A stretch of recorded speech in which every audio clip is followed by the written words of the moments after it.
स्वागत है दोस्तों, आप सभी का हमारे इस YouTube channel maths at home में।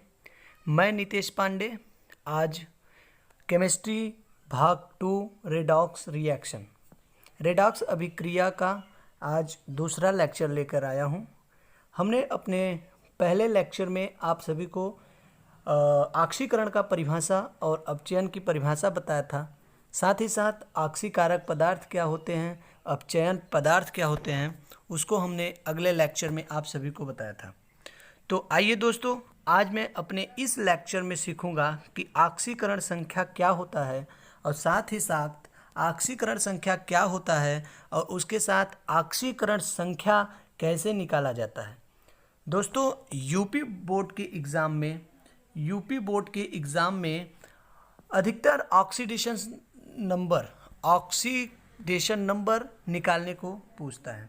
तो दोस्तों, आज अपने इस लेक्चर में हम कुछ इम्पॉर्टेंट ऑक्सीडेशन नंबर निकालेंगे और ऑक्सीडेशन नंबर निकालने के लिए हमें कुछ तत्व, कुछ एलिमेंट्स या कुछ कंपाउंड्स ऐसे होते हैं जिसके ऑक्सीडेशन नंबर हमको याद करना होता है। वो सभी नियम हमने इसमें दिए हैं और साथ ही साथ मैं कुछ एग्जाम्पल के माध्यम से आपको बताऊंगा कि ऑक्सीडेशन नंबर जैसे H2SO4 है तो उसमें X की ऑक्सीडेशन संख्या या ऑक्सीडेशन नंबर कैसे निकाला जाता है। तो आप दोस्तों अपने स्क्रीन बोर्ड पर देख रहे हैं, लिखा है ऑक्सीडेशन संख्या मतलब ऑक्सीकरण संख्या। तो ऑक्सीकरण संख्या वह होता है कि एक यौगिक में एक परमाणु पर स्थित कोई एक यौगिक है, उसमें एक परमाणु पर स्थित धन या ऋण आवेशों की संख्या उस तत्व की ऑक्सीडेशन नंबर कहा जाता है। जैसे आप सल्फेट ले सकते हैं, ये सल्फेट है तो इसमें धन या ऋण की आवश्यकता, ये एक यौगिक है। धन मतलब इसमें लिखा है कि एक यौगिक में किसी पर एक परमाणु पर धन या ऋण आवेशों की संख्या उस तत्व की ऑक्सीडेशन नंबर कहलाती है। तो इसकी ऑक्सीडेशन नंबर इस प्रकार -2 हो जाएगा। तो दोस्तों, ये हमारा ऑक्सीकरण संख्या का परिभाषा था। इसी के साथ हम आप सभी को बताने जा रहे हैं कि कैसे उसके कुछ इम्पॉर्टेंट महत्वपूर्ण नियम है, कुछ ऑक्सीडेशन जो हमें याद रखना है। वह ऑक्सीडेशन नंबर यह है। पहला बता रहा है कि मुक्त अवस्था में अगर Cl2, O2, N2, NH3, CH4 अगर ये सब फ्री हैं, मुक्त अवस्था में अकेले कहीं आ रहे हैं तो इनकी ऑक्सीडेशन संख्या 0 होती है। अगर Cl2, O2, N2 और NH3, CH4 ये सभी अकेले आ रहे हैं अर्थात मुक्त अवस्था में आ रहे हैं तो इसकी जो ऑक्सीडेशन नंबर होती है वह 0 होता है। ठीक, अब इसके नेक्स्ट स्क्रीन पर आप देखिए, उसमें दूसरा नियम लिखा है कि आयन पर उपस्थित आवेशों की संख्या आयन की ऑक्सीकरण संख्या कही जाती है। आयन पर उपस्थित कोई आयन है, उस पर उपस्थित आवेशों की संख्या आयन की ऑक्सीडेशन संख्या कही जाती है। आप नीचे उसमें एग्जाम्पल लिखा है, एग्जाम्पल नंबर फर्स्ट पर ध्यान दीजिए। एग्जाम्पल नंबर फर्स्ट यहाँ पर लिखा है कि ClO3 पर माइनस, यहाँ ClO3 पर एक माइनस है तो एक पॉजिटिव कारण जितनी माइनस साइन रहेगा उतना माइनस ऑक्सीडेशन नंबर होता है। अगर यहीं पर 2 प्लस होता तो इसकी ऑक्सीडेशन संख्या +2 होता। तो आयन पर जितने ऋणावेश या धनावेश उपस्थित होते हैं वे उसकी ऑक्सीडेशन नंबर कहा जाता है। तो आयन पर उपस्थित आवेशों की संख्या आयन की ऑक्सीकरण संख्या कही जाती है। ठीक इसी प्रकार एक नीचे एग्जाम्पल आप अच्छी तरीके से देख रहे होंगे, Fe पर 3+ है तो इस प्रकार इसका +3 ऑक्सीडेशन नंबर हुआ। सल्फेट एक है SO4 पर 2 माइनस, तो इसका इस प्रकार 2 माइनस था, इसलिए यहाँ पर -2 ऑक्सीडेशन नंबर हुआ। नेक्स्ट आप तीसरा पॉइंट पर चलते हैं। तो तीसरे पॉइंट पर लिखा है कि para ऑक्साइडों में एक para ऑक्साइड होता है। para ऑक्साइड क्या होता है ये आपको मैं एग्जाम्पल जब आएगा तो वहाँ समझाऊंगा। तो para ऑक्साइड में ऑक्सीजन की ऑक्सीकरण संख्या -1 होती है और ऑक्साइडों में ऑक्सीजन की ऑक्साइडों में ऑक्सीजन की ऑक्सीकरण संख्या -2 होती है। ये हमको सभी नियम याद रखना होगा ऑक्सीडेशन नंबर, किसी भी यौगिक का ऑक्सीडेशन नंबर निकालने के लिए। तो अब हम जान गए कि आयनों पर उपस्थित आवेशों की संख्या आयन की ऑक्सीकरण संख्या कहलाती है। जैसे एग्जाम्पल्स के लिए ClO3 पर माइनस, जिसकी ऑक्सीडेशन संख्या -1 है। सल्फेट SO4 पर डबल माइनस, जिसका ऑक्सीडेशन नंबर -2 है। Fe पर 3+, जिसका ऑक्सीडेशन नंबर +3 है। इसी प्रकार para ऑक्साइडों में ऑक्सीजन की ऑक्सीकरण संख्या हमने -1 लिखा और ऑक्साइडों में ऑक्सीजन की ऑक्सीडेशन नंबर 2 हुआ। आप अपने स्क्रीन पर देखिए, वहाँ पर चौथे पॉइंट पर लिखा है कि क्षार धातुओं की यहाँ पर मिसप्रिंट हुआ। क्षार धातुओं की ऑक्सीडेशन नंबर ऑक्सीकरण संख्या सदैव +1 होती है। क्षार धातुओं की ऑक्सीडेशन नंबर सदैव +1 होती है। अब यहाँ पर प्रश्न उठता है कि क्षार धातुएं क्या होते हैं। तो आप पीरियोडिक टेबल देखिए, स्क्रीन पर पीरियोडिक टेबल है, उसमें आप ग्रुप फर्स्ट जो S ब्लॉक होते हैं, जितने पर हमने सर्कल किया है, ये S ब्लॉक के एलिमेंट्स होते हैं। जिसमें हमारे S ब्लॉक के फर्स्ट में आता है हाइड्रोजन, लिथियम, यहाँ पर आप देखिएगा हाइड्रोजन आता है, लिथियम आता है, सोडियम आता है, पोटेशियम, रुबिडियम, सीजियम, फ्रांसियम।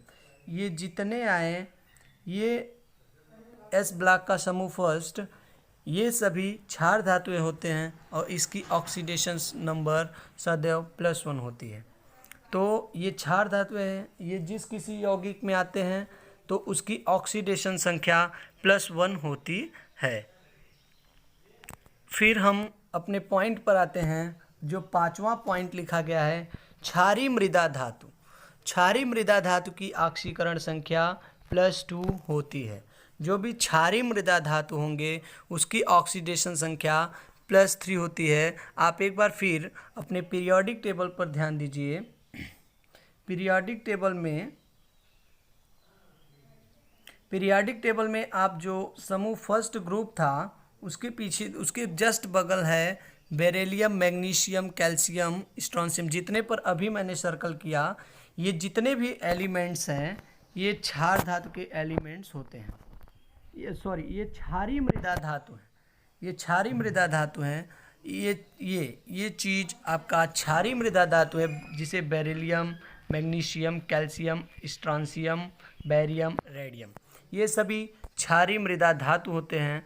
और इस प्रकार क्षारीय मृदा धातु जहाँ कहीं आएंगे किसी भी कंपाउंड में, उसकी ऑक्सीडेशन नंबर +2 होती है। ये सभी कुछ महत्वपूर्ण एलिमेंट्स हैं जिनकी ऑक्सीडेशन नंबर दिखा दिया गया है। तो क्षार धातुओं की ऑक्सीकरण संख्या सदैव +1 होती है और क्षारीय मृदा धातुओं की ऑक्सीकरण संख्या +2 होती है। ये हम पीरियोडिक टेबल में देखकर समझ सकते हैं। ठीक, आप 6वां पॉइंट पर केयर करिए। तो 6वें पॉइंट में लिखा गया है कि हाइड्रोजन की ऑक्सीकरण संख्या +1 होती है। हाइड्रोजन जहाँ कहीं भी आएगा उसकी ऑक्सीकरण संख्या सदैव +1 होगी। इस प्रकार हाइड्रोजन जहाँ आएगा उसकी ऑक्सीकरण संख्या +1 होती है। तो परंतु अगर धातु हाइड्राइडों में, एक आता है धातु हाइड्राइडों में, धातु हाइड्राइडों में -1 होती है। इसी हाइड्रोजन की ऑक्सीकरण संख्या अगर हाइड्राइडों के साथ आता है, धातु हाइड्राइडों में आता है, तो वह -1 होती है। ये सभी आप याद कर लीजिए। जब इस पे मैं किसी भी कंपाउंड आएगा तो उसमें जब आएगा तो हम जब निकालने लगेंगे उसका ऑक्सीडेशन नंबर, तो आपको ये सभी बातें समझाएंगे। तब तक के लिए आप एक 7वें पॉइंट पर ध्यान दीजिएगा कि हैलोजन समूह में एक एलिमेंट्स होता है फ्लोरीन। हैलोजन समूह में आता है फ्लोरीन, क्लोरीन, ब्रोमीन, आयोडीन, एस्टेटीन। आप यहाँ पर पीरियोडिक टेबल देखते होंगे, तो इस पीरियोडिक टेबल में मैं बड़े स्क्रीन पर आपको दिखा रहा हूँ। ये जो फ्लोरीन, क्लोरीन, ब्रोमीन, आयोडीन, एस्टेटीन, ये सभी जो भी हैं ये आपके हाइड्रोजन समूह होते हैं। तो इसमें जब जो फ्लोरीन है उसकी ऑक्सीकरण संख्या -1 होती है। फ्लोरीन की ऑक्सीकरण संख्या -1 होती है और उसी ग्रुप के क्लोरीन, ब्रोमीन, आयोडीन होते हैं जिसकी ऑक्सीकरण संख्या -1 होती है। परंतु यदि यौगिक में ऑक्सीजन जुड़ा है तो Cl2, Br2 अर्थात क्लोरीन, ब्रोमीन और आयोडीन की ऑक्सीकरण संख्या परिवर्तित हो जाती है। पर फ्लोरीन की जो ऑक्सीडेशन नंबर होती है वह सदैव -1 होती है। नेक्स्ट, अब कुछ महत्वपूर्ण यौगिक ले रहे हैं जिसकी हम ऑक्सीकरण संख्या निकालने सीखेंगे। आप अपने स्क्रीन पर देखते होंगे कि कुछ मैंने महत्वपूर्ण यौगिक है जिसकी ऑक्सीडेशन संख्या निकालना है। अब देखिए जो यहाँ पर पहला है उसमें K2Cr2O7 में Cr की ऑक्सीडेशन नंबर हमको फाइंड करना है। तो जिस पर ऐसा टिक रहेगा आप समझ जाइए कि उसी का ऑक्सीडेशन नंबर हमको फाइंड करना है। तो अब इसी प्रकार दूसरा क्वेश्चन है KMnO4, इसमें Mn का ऑक्सीडेशन नंबर हमको फाइंड करना है। आगे तीसरा है H2SO4, इसमें S की ऑक्सीडेशन नंबर ज्ञात करना है। चौथा पॉइंट है K4FeCN6, इसमें Fe की ऑक्सीडेशन नंबर। NiCO का होल 4, इसमें Ni पर ऑक्सीडेशन नंबर हमको फाइंड करना है। छठवां है CH4 पे C का और CH2Cl2 पे भी C का ऑक्सीडेशन नंबर हमको फाइंड करना है। तो सबसे पहले दोस्तों हम अपना पहला पॉइंट उठाते हैं जिसमें हमें K2Cr2O7 लिखा है। K2Cr2O7 में C और की ऑक्सीडेशन नंबर हमें फाइंड करना है। तो पहले का सॉल्यूशन यहाँ पर दिया गया है। सबसे पहले हमें जिसका ऑक्सीडेशन नंबर निकालना होता है, तो यहाँ क्वेश्चन में हमें Cr का ऑक्सीडेशन नंबर निकालना है। तो इसमें मैंने मान लिया है कि Cr का ऑक्सीडेशन नंबर X है। जिस किसी का हमें निकालना होता है उसकी ऑक्सीडेशन नंबर हमको X मान लेना चाहिए। अब यहाँ पर K2 पर ध्यान दीजिए। तो K2 हमारा क्षार धातु है। क्षार धातु मतलब S ब्लॉक का पहला समूह। आपको देख रहे हैं क्षार धातु में पोटेशियम यहाँ पर है जो S ब्लॉक है, क्षार धातु है। तो क्षार धातु की ऑक्सीडेशन संख्या हमने बताया था कि क्षार धातु की ऑक्सीडेशन संख्या +1 होती है। तो यहाँ पर क्षार धातु की ऑक्सीडेशन संख्या +1 होती है। तो यहाँ पर 2 पोटेशियम है, तो 2 पोटेशियम में +1 × 2 कर देंगे और +2 Cr2 है, X का मल्टीप्लाई करेंगे तो 2 × X हो जाएगा। फिर ऑक्सीजन है, ऑक्सीजन का -2 होता है। आप नियम पे देख लेंगे तो -2 × 7 R = 0 हो जाएगा। तो इसे आप कैलकुलेशन करेंगे तो 2 में इसमें आप देखिए जब इसको आप कैलकुलेशन करते हैं तो इसमें होगा क्या कि 2 में 1 का मल्टीप्लाई करेंगे तो आएगा 2। फिर इसी के साथ X का 2 में मल्टीप्लाई करेंगे +2X आ जाएगा। फिर यहाँ पर 7 दूनी 14 -14 विद नेगेटिव साइन +- से माइनस R = 0। तो इस प्रकार इसे जब सॉल्व करेंगे तो X = 6 आएगा। इस प्रकार से यहाँ पर इसका ऑक्सीडेशन जो नंबर होगा वह +6 हो जाएगा। दोस्तों इसी के साथ आप इसमें दूसरा एग्जाम्पल जो इसमें मतलब दिया गया है उसे हम सॉल्व करते हैं। इसमें हमने दूसरा लिया है KMnO4। KMnO4 की ऑक्सीडेशन नंबर हमको फाइंड करना है। KMnO4 में Mn की ऑक्सीडेशन नंबर हमको फाइंड करना है। तो जिसका हमें फाइंड करना होता है उसके बराबर हम क्या मानते हैं, x मानते हैं। तो माना Mn की ऑक्सीडेशन नंबर x है, के हमारा वही क्षारीय मृदा धातु, पोटेशियम क्षारीय मृदा धातु है, इसकी ऑक्सीडेशन संख्या +1 होगी। तो यहाँ पर मैंने +1 लिखा, एक ही पोटेशियम था इसलिए 1 मतलब 1 + 1 लिखा। Mn को x माना +x लिखा।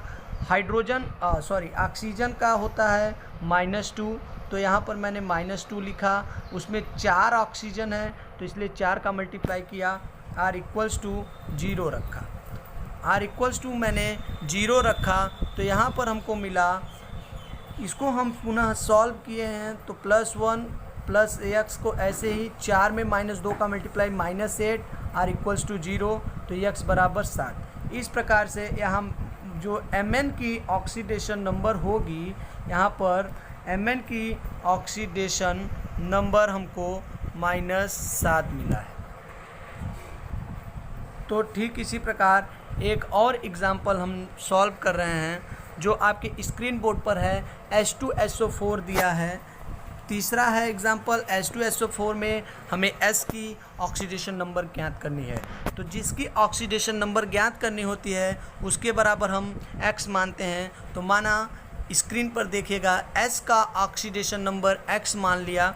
अब 2 हाइड्रोजन है, आप लिखे हैं कि हाइड्रोजन की, यहाँ पर आप नियम आप देख सकते हैं कि यहाँ पर लिखे हैं कि हाइड्रोजन की ऑक्सीकरण संख्या +1 होती है, परंतु धातु हाइड्राइडों में -1। तो यहाँ पर हाइड्रोजन आया है तो इस प्रकार हाइड्रोजन की ऑक्सीडेशन संख्या +1 हुआ। +1 हमने लिखा, लेकिन 2 हाइड्रोजन था इसलिए इसमें 2 का मल्टीप्लाई किया। प्लस यहाँ पर x है, x लिखा, यस का प्लस ऑक्सीजन है, ऑक्सीजन का -2 होता है तो -2 है, लेकिन 4 ऑक्सीजन है इसलिए 4 का यहाँ पर मल्टीप्लाई किया, r = 0 लिख दिया। अब इसको ध्यान से देखिए, जब इसको हम सिंप्लीफाई सरल करेंगे, इसका मल्टीप्लाई करेंगे तो 2 में 1 का मल्टीप्लाई 2 हो जाएगा। x को ऐसे ही लिख देंगे, 4 दूनी 8 विद निगेटिव साइन, यहाँ पर मैंने 8 लिखा, -8, r = 0।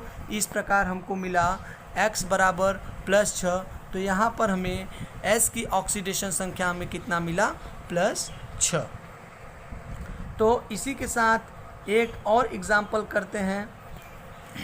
एक एग्ज़ाम्पल लास्ट एग्ज़ाम्पल है जो हमारा चौथा एग्ज़ाम्पल है। K4FeCN6 में Fe की ऑक्सीडेशन नंबर हमको फाइंड करनी है। तो जिसका फाइंड करना है उसके बराबर x हमें मानना है। फिर यहाँ पर पोटेशियम क्षार धातु है, क्षार धातु पोटेशियम है तो पोटेशियम क्षार धातु की ऑक्सीडेशन संख्या +1 लिखा। यहाँ 4 पोटेशियम था इसलिए यहाँ भी हमने 4 लिखा। प्लस आयरन की हमें मतलब Fe की हमें फाइंड करनी थी तो Fe की जगह हमने x लिखा, प्लस साइन यहाँ पर 6 लिखा। लेकिन यहाँ पर साइनाइड का ऑक्सीडेशन नंबर -1 होता है, हमको ये याद करना पड़ेगा। तो -1 है, लेकिन 6 साइनाइड है तो 6 साइनाइड में -1 है। तो पुनः आप इसे देखिए, फिर इसे सॉल्व करेंगे तो x बराबर हमको क्या मिलेगा, x बराबर हम फाइंड कर लिए हैं 2। तो इस प्रकार Fe की ऑक्सीडेशन संख्या +2 मिला। यहाँ पर आप एग्जाम्पल लिए हैं, मैंने K2Cr2O7 में निकाला, KMNO4 पर निकाला, H2SO4 का निकाला, K4FeCN6 का निकाला। पर NiCO4 और CH4 और CH2Cl2 ये 3 मैंने आपको होमवर्क दिया है। आप इसे अपने से ऑक्सीडेशन नंबर इसका फाइंड करिएगा। अगर नहीं आएगा तो मैं आपको रेडॉक्स रिएक्शंस के तीसरे लेक्चर में आपको इसका भी ऑक्सीडेशन नंबर निकाल के बताऊंगा और कुछ और नए एग्जाम्पल लाऊंगा। साथ ही साथ अगले लेक्चर में मैं समीकरण को संतुलित करना सिखाऊंगा। समीकरण को संतुलित करना, बैलेंस करना, उसका नियम निकालूंगा और उसके साथ साथ उसे संतुलित करूंगा। और साथ ही साथ सबसे महत्वपूर्ण बात, रेडॉक्स अभिक्रिया की परिभाषा भी अगले लेक्चर में मैं आपको समझाऊंगा एग्जाम्पल की सहायता से। तब तक के लिए आज का लेक्चर यहीं पर समाप्त करते हैं। आपको अगले लेक्चर में मिलेंगे और उदाहरण के साथ रेडॉक्स अभिक्रिया और निकालेंगे। ये यूपी बोर्ड क्लास 12 के एग्ज़ाम में 100% ये पेपर में 1, 2, 4 क्वेश्चंस, 4 कंपाउंड्स दिए जाते हैं उसमें चारों कंपाउंड्स में किसी एक एलिमेंट्स का ऑक्सीडेशन नंबर निकालने ज़रूर पूछता है। तो दोस्तों इस टॉपिक को आप अच्छे से कंप्लीट करिएगा। ये यूपी बोर्ड की दृष्टि से काफ़ी मोस्ट इम्पॉर्टेंट टॉपिक है, इसे आप अवश्य पढ़ें। और इसी के साथ हम अब अगले लेक्चर में रेडॉक्स ही रिएक्शन वाले चैप्टर में आपको समीकरण को बैलेंस करना सिखाएंगे। तब तक के लिए इस लेक्चर से मैं विदा लेता हूँ। धन्यवाद। अगर आपको हमारा यह